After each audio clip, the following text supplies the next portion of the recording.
Olá, turminha do quarto ano, tudo bem com vocês? Eu sou a professora Lânia e hoje nós iremos ter mais uma aula de redação. O conteúdo abordado é o gênero poema. Bom, gente, a atividade de vocês estará disponível na agenda eletrônica. Vocês devem acessar, tá? Olhar a atividade e copiar no caderno. Então vamos lá falar um pouco sobre os poemas, né? Começaremos pela definição. O que é um poema? Bom, primeiramente, ele é um gênero que está relacionado aos gêneros literários, ou seja, ele está relacionado àqueles gêneros que fazem parte da literatura. É um gênero textual que utiliza as palavras como matéria-prima, ou seja, ele vai buscar nas palavras a origem de tudo que ele for criar. Vai ser organizado em versos, estrofes ou prosa, ou seja, apresenta uma estrutura que permite defini-lo como gênero. Então, apesar de brincar bastante com as palavras, ele vai possuir uma estrutura. E é isso que vai torná-lo um gênero. Lembrando que eles podem ser escritos em versos, estrofes ou prosa. Muitas pessoas acham que os poemas só são escritos em versos e estrofe, mas existem sim poemas também escritos em prosa. Vamos falar um pouco sobre a origem dos poemas, né? A palavra poema deriva do grego poem e significa fazer, criar, compor.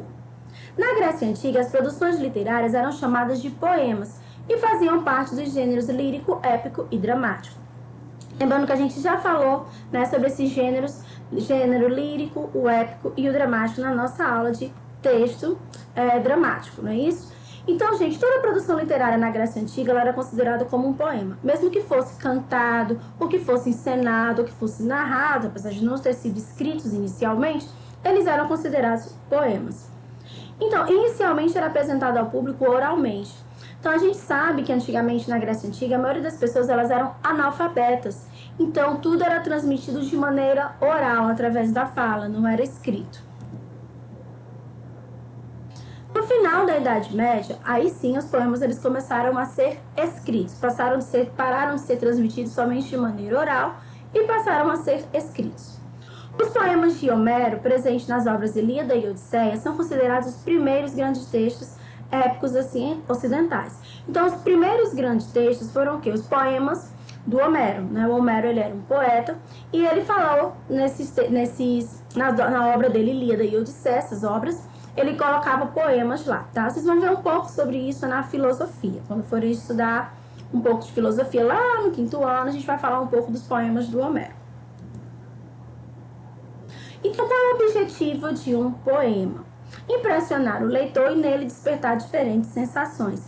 O objetivo do poema, como ele é um texto relacionado aos gêneros literários, é muito parecido com o objetivo do texto dramático, que era despertar no caso, né, as emoções, né, diferentes sensações em quem estava lendo ou apreciando. No caso do texto dramático, quem estava assistindo, né, já que eles são encenados. Então, a maioria dos gêneros literários, eles tinham esse objetivo, despertar emoções, sensações nos leitores. Agora vamos falar um pouco sobre as características dos poemas. Primeira coisa, ele pode ser composto em versos, estrofes com rima e ritmo, ou serem escritos em prosa. Então, assim, a estrutura dele é muito versátil, né? Você tem poemas que são com versos, tem poemas que tem rima, que tem ritmo, que é aquela musicalidade, tem poema que não tem rima, tem poema que é escrito em prosa, enfim, ele tem uma estrutura muito versátil.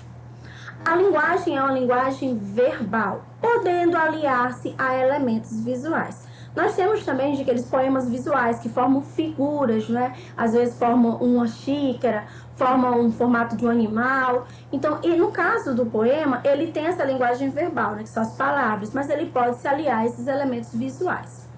A extensão é variável, então existem poemas curtos e existem poemas longos, né? E a temática também é variada, ou seja, não existe um tema específico para um poema. Você pode abordar qualquer coisa, pode falar sobre sentimentos, pode falar sobre outras coisas. Forte relação com a música, a arte e a beleza, privilegiando o prazer estético. Então, assim, os poemas, eles estão muito preocupados com essa questão estética, essa questão do belo, né, do que é bonito. Então, eles fazem, sim, essa relação com essa musicalidade. Tem poemas que parece que quando você vai ler, parece que você está cantando, né, de tão bonito que eles são. Alguns são convertidos em canções. Então, existem vários poemas que foram convertidos e viraram letras de músicas, né? Viraram canções, passaram a ser cantados, justamente por conta dessa beleza. Agora vamos falar um pouco sobre os elementos de um poema, tá? Primeiramente, gente, vamos falar sobre a métrica. A métrica é a medida representada pelo número de sílabas de um poema. Bom, aqui a gente não vai adentrar muito nessa questão da métrica, porque separar por esses números de sílabas existem várias regras para isso. Então, não é uma coisa muito simples. Provavelmente vocês vão trabalhar isso mais no Fundamental 2 e no ensino médio. Verso, que é cada linha do poema, né? Ou seja, cada linha que tem no poema é chamada de verso, tá bom? Existem as regulares, os livres e os brancos. São os tipos de poema de acordo com os versos. Estrofe, né? A estrofe, gente, ela é um conjunto de versos, como se fosse aqueles bloquinhos, né, que são separados. E recebem diferentes denominações quanto ao número de versos agrupados, tá? Então, ela pode ser um dístico, que tem 2 versos, pode ser um terceto, com 3 versos, um quarteto, uma quintilha, uma sextilha, uma setilha, oitava, nonas, décimas e até irregulares. Existem várias classificações de acordo com essa quantidade e esse número de versos. Rima. A rima, gente, se caracterizam pela repetição de sons de 2 ou mais versos, conferindo musicalidade ao poema. A rima nada mais é do que aquelas terminações parecidas, né, que vai conferir uma certa musicalidade, parece que você está pronunciando uma música. A classificação poderá ser feita quanto à fonética, quanto ao valor, quanto à acentuação e quanto à posição nos versos das estrofes. Ou seja, existem várias classificações com relação à rima. A gente não vai trabalhar todas, tá? Porque existem algumas que são bem mais complicadas, que existem assim, uns certos conteúdos que vocês deveriam ter visto antes, então a gente não vai adentrar muito nessa questão. A gente vai falar dessa classificação, gente, quanto à posição na estrofe. Essa é mais fácil de entender, tá bom? Então, existe a primeira, que é a cruzada ou alternada. A gente pode perceber que na cruzada ou alternada, o que acontece? Você pode perceber que o primeiro vai rimar com a linha 3 e o segundo rima com a linha 4. A gente chama de ABAP. O A rima com o A e o B rima com o B. Então, a gente pode perceber que fatigada vai rimar com povoada e vinha vai rimar com tinha. Ou seja, ela vai sempre cruzando, se alternando em suas rimas. Temos também a interpolada. Na interpolada, o primeiro verso vai rimar com o quarto e o segundo verso vai rimar com o terceiro. Então, olha só, a palavra cuidados, que está no primeiro verso, vai rimar com animados, que está no quarto verso. E instrumento, que está no segundo, vai rimar com lamento, que está no terceiro. A gente chama de ABBA. Temos também a emparelhada. Na emparelhada, gente, o primeiro verso vai rimar com o segundo e o terceiro vai rimar com o quarto. Ou seja, tá emparelhado, tá seguido, né? Você pode perceber que na linha 1, escavada rima com estrada, que tá na linha 2. E desabrocha, que tá na linha 3, rima com rocha, que está na linha 4. E a sequência fica AABB. Temos também a interna, quando rimam palavras que estão no fim do verso e no interior do verso seguinte. Ou seja, você pode, no caso da interna, as palavras que vão rimar não são as palavras que estão mais para o final, elas estão mais para o interior do seu poema. E nós temos também, gente, as misturadas, que não tem um esquema fixo, elas vão se misturando, né? Essas rimas vão ficando misturadas. E nós temos também as de versos brancos ou soltos, que não vão possuir rima. Então, nesse caso, o verso branco ou solto não possui rima. E agora vamos para mais um elemento, que é o ritmo. Gente, o ritmo ele está relacionado com a sonoridade e musicalidade presente nos poemas, ou seja, é a questão do som produzido quando você está lendo, ou daquela questão daquele ritmo, aquela música que vai se formando.